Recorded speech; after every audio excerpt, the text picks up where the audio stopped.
Understanding internal strife, a guide to English phrases. Hello everyone, and welcome to our English language learning series. Today, we're diving into a fascinating phrase, internal strife.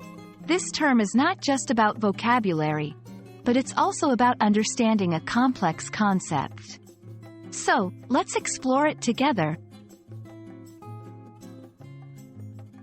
Internal strife refers to a conflict or struggle within a single entity.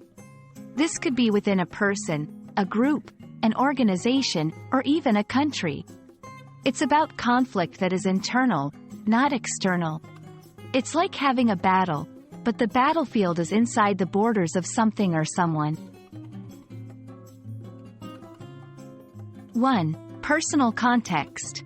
When talking about a person, internal strife could mean an inner conflict, like struggling with difficult decisions or emotions.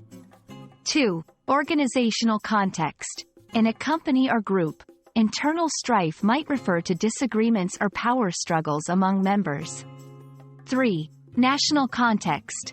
For a country, it can mean civil unrest, where different groups within the country are in conflict.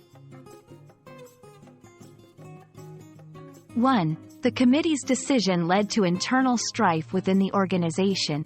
2. He faced internal strife as he grappled with his conscience.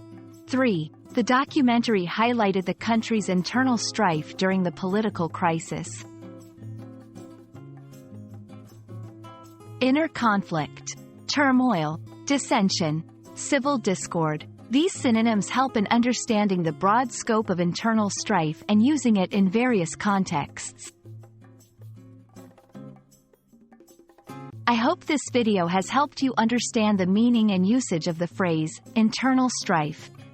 It's a powerful term that can describe a range of internal conflicts, from personal struggles to national crises.